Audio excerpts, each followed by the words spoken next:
Alright, I have no intro for this one. Hi guys, my name is Milan, and welcome to another Tokulook, where this time we'll be looking at two episodes again. This is Gavv's episodes 13 and 14.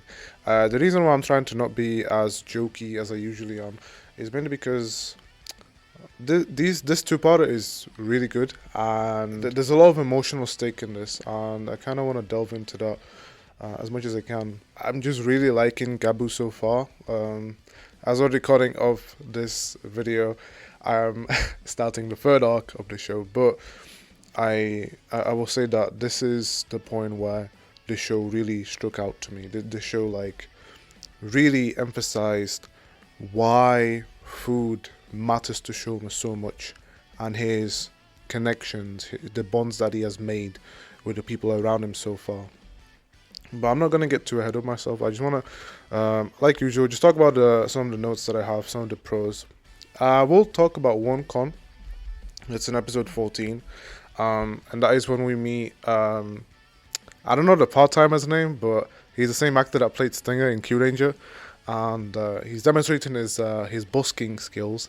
He definitely can sing. And the one thing I just didn't get, he's singing on top of a building.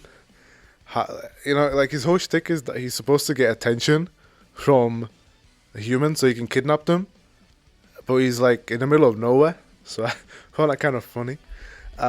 It's just like a tiny like why, but yeah, that's because otherwise I genuinely have no con for this two-parter. For the most part, this is really good. I do want to talk about some small things. And that is the fact that, again, this show likes to tease us with small things that happen throughout these two episodes while we go through like the main A plot. Just to give us like just some small things to like watch out for that will happen in the future. One of the things being Alagi Iron being experimented on in episode 13. And then in episode 14, we see a small scene of Nielvu finding some gochizos from Shoma that he will then use for his experiments. And again, it's just these small things that kind of don't matter much for the episode because you're more focused on the main thing that happens. But at the end of the day, I just find it really great how, although subtle, quite effective in the mystery that is being set out by the show. And I think it pays off when you carry on watching the show later. So that's just something that I did want to talk about. I think that the writer is really good at setting out these small plot points, even though they seem kind of unnecessary at first, especially when we talk about this two-parter. So the main thing that happens in this two-parter is we have a proper showdown between the siblings. The twins have had enough, clearly. They want to tackle this issue head on, and they want to essentially kill Shoma, which is quite insane. They have so much hatred for this character, that their half sibling, this entire time, and we don't know why. Like, why do they hate Shoma so much, right? And we find out later why that is the case. But I really like the fact that you can clearly see their determination, this strong bond between them two. And I would like you guys to pay attention to this because the main thing about this two-parter is bonds, and how strong these bonds matter to our characters. And in this example, the bond between these two twins is really strong, and they really do depend on each other to do the thing that they want to do. And in this case, they want to kill their half sibling. So we start off the episode with a quite cheerful scene of, again, Shoma experiencing the different foods, and he's wondering why Sachika has a cake because it's not Christmas yet. And she says that she is working with some children at something like event, and they ask for a cake just before Christmas. So she brings a bûche de Noël, which is a Yule log cake.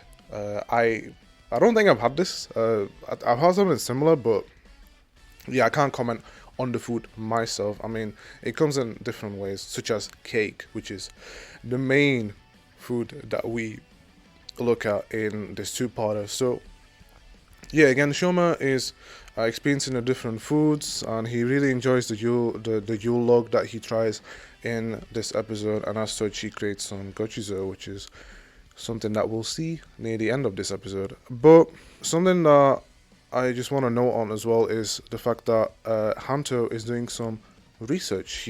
He's again, he finds out in this cafe that people are kind of talking about the Kamen Riders, the kind of been looking at social media and seeing some of the stuff that's been happening around town as of recently. Again, I find this interesting because for the longest time, right, like these granules have been doing their operations, and I find it interesting how like kind of sneaky they are. They're clearly doing their job really well, in the sense that they're capturing humans without leaving any sort of trace whatsoever, and carrying that business for at least minimum 20 years, because this is what we find out in this episode, where the monster of the week, well, the part-timer basically, he tells us that that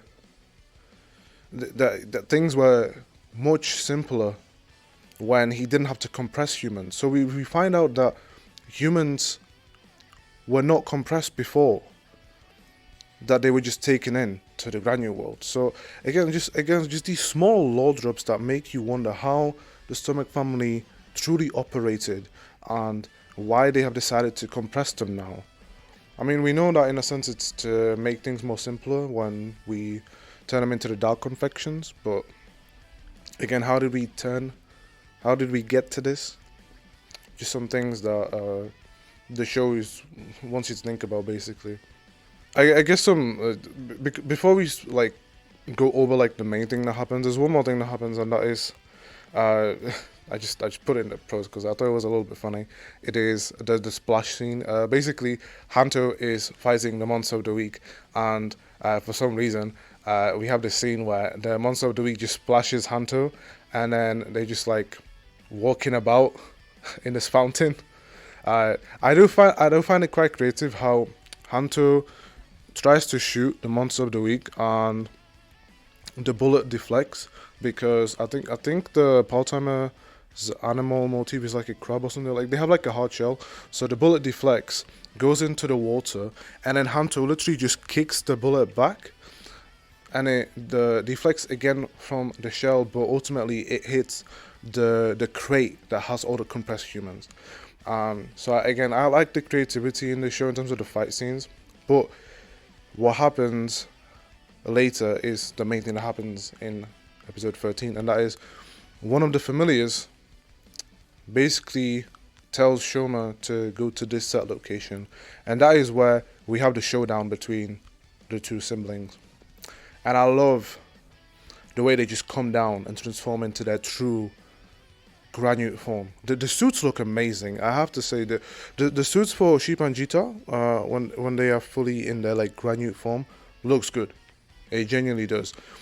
Because they're like two wolves, like mammals. They look really cool. They look quite terrifying. And again, the teamwork between them two, the desperation to kill off Shoma is seen here.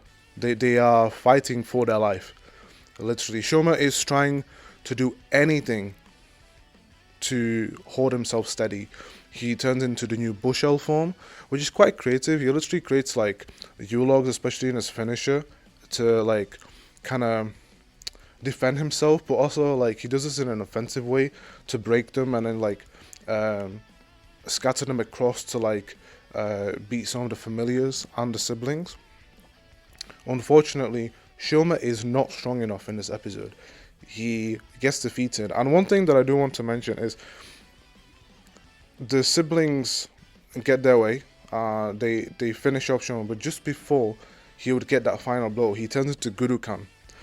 Because as we know, Gurukan is a quite defensive form. It's a heavy form. So he kind of made sure that he didn't like die basically.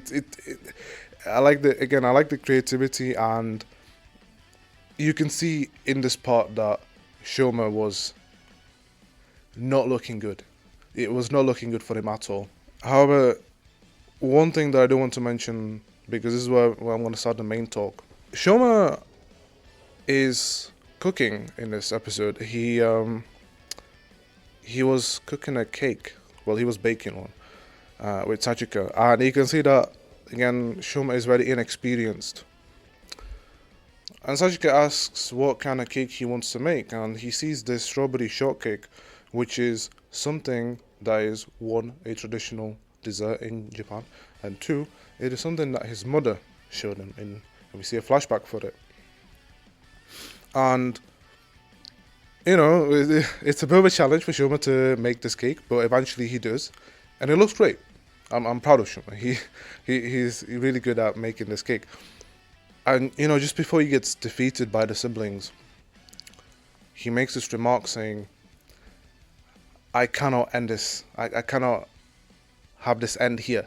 I need to make sure that I get home, because I promised that I would eat this cake with Sachiko. And that's what I want to talk about episode 14, because this is where everything then goes now. Shoma is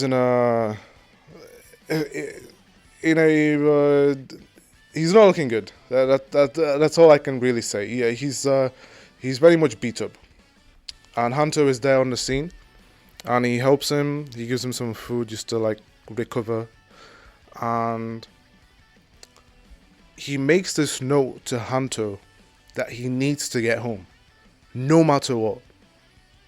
And so they do. He drags him to Happy Party. And Sachika is wondering, like, what's been happening to Shoma? You know, she comes back home from doing this thing, this business thing that she was doing, and she's calling and messaging Shoma endlessly, because, again, they promised that they would eat this cake together, and also she's just wondering where he is. Like, what is Shoma doing at this time? He comes back, and understandably, Sachika is worried. She's scared about Shoma. She sees that he's beat up. He has blood on his face. And Shoma kind of just tries to calm everything down with Hanto, saying like, oh yeah, we're just going to a bit of a fist fight, nothing serious. And again, Sachika just gets overly worried. She's wondering, why did Shoma get into this situation, and is there any way for this thing to be resolved? And Shoma clearly states that all he wants to do right now is to eat the cake that he made. And so they do. They try this cake, and Sachika loves it. She loves the taste of it. She comments on the texture of the cake and the cream that was made later. And Shoma is all filled with joy. You know, this time that he spent making this cake, and just the time that they spent together, this bond that they have made over time, just means so much to him.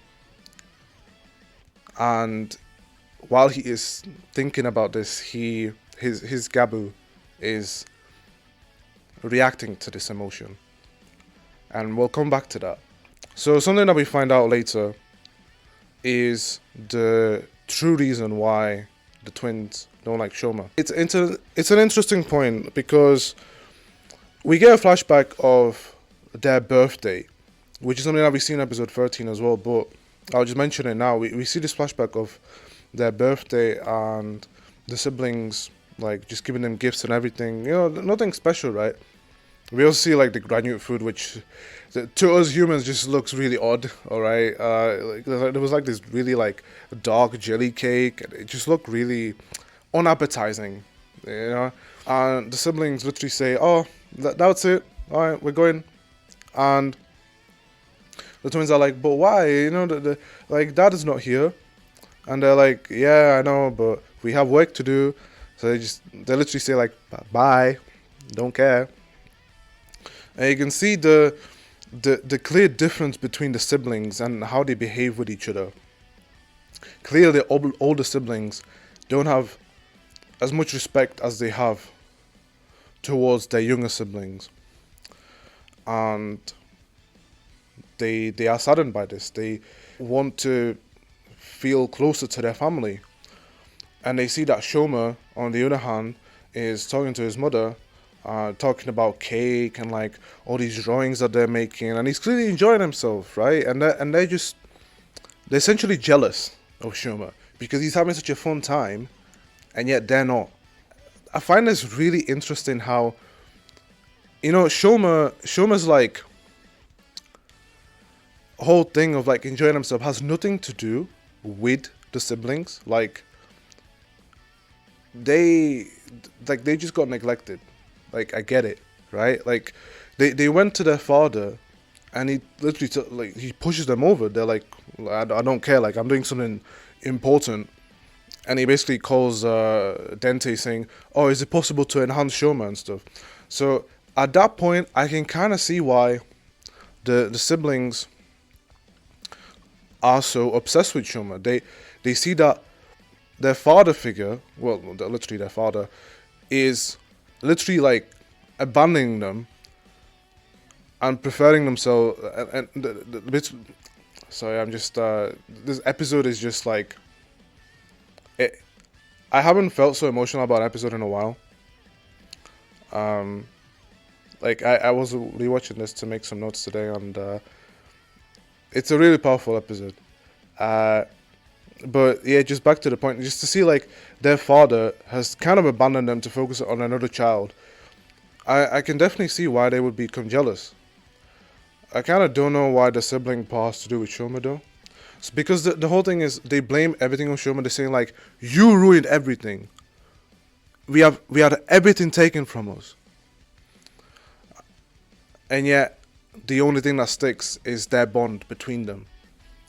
And it is a strong theme that is presented, because again we have this one side where we have the twins and their bond, but then we also have this bond between Shoma, Sachika, and Hanto, and the promises that they make.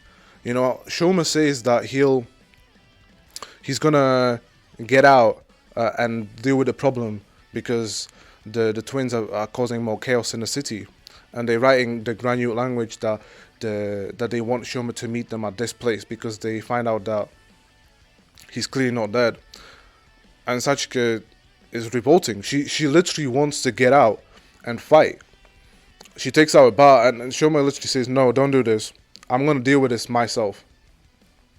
And she says, okay, just promise me that you'll come back. You'll come back home. And he says that he will. And he says the same thing with Hunter, because he's going the opposite way from where the disaster was happening. And Hunter says, okay, again, just promise me like you're not gonna die out like last time. And he says, yeah, I will. And then they make this pact together. And again, it's strong. Over these past few episodes, you see the development of like these three characters just connecting with each other and trusting each other and sharing their joy over food and just other things and solving these mysteries. And I think it pays off in here when we get these promises between the three. And Shoma is so like overjoyed with this feeling that he has such a bond, such a family bond with these people, that a familiar comes out. A sort of miracle that was born from this bond that he has created a new familiar, which now we know as Caking, and with its form Caking. And what a way to debut a form. It's really a badass form, I have to say. Shoma clearly has leveled up as with his Granute self. He is able to summon familiars with whip soldiers, and they have some sort of personality as well. I like that the familiars have like, even if their personality is like small, like it is very distinct, and I enjoy. again, he summons his kicking whip. I don't know what the weapon is called, sorry, but yeah, he like we see like some part of the fight scene being set on like a crane, and then some like building blocks. The camera work on this is well shot. I also like the fact that the Shoma is just literally one shot on the siblings. The moment he transforms, I found that insanely funny. Um, and it the form just looks so good. I like the fact that when you can see that the Shoma is kind of like the cake itself, like the batter that was made, and then all the cream just goes on him, and then it's polished by the weapon. Uh, Thanks, editor. Uh,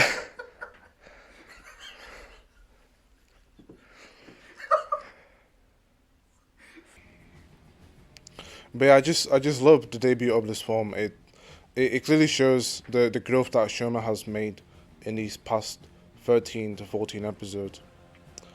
However, the thing that comes from the end is the ultimate sacrifice that has to be made. Shoma is charging up for his finisher, and even after all of this, they have this conversation like between the two siblings. They say that everything was ruined by him, that they took everything from them. And Shoma says, "You have literally killed my mother, and you have taken the lives of many people as well." And they say that that's not comparable. The arrogance from these two siblings is quite insane. And even after all of this, Shoma still wishes that somehow things could have been different. That somehow on that day when he wanted to give them flowers on their birthday, they could have spent some time together. But again, like I said, it comes with the ultimate sacrifice where Shoma kills Shita. He kills one of his siblings. And you can see the resolution of this. Jeep is he's overflowed with emotion. He doesn't know what to do. All that's left is the trinket that allowed Shita to turn into a human disguise. And by the end of the episode, Jeep is just clearly losing it. He's tearing off his hair. He's lost. He's in disbelief. He doesn't know what to do at all.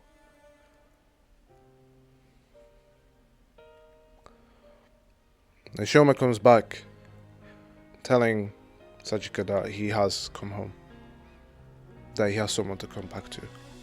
So, yeah, I like this episode. I like this two-part a lot. It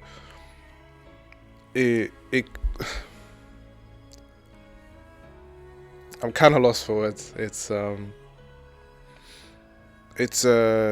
well-made episode. Badass action.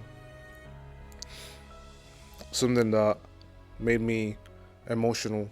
And I hope that you guys will enjoy the episode too, because at the end of the day, it doesn't matter what I say. I think you should just watch the episodes yourself. And that's all from me.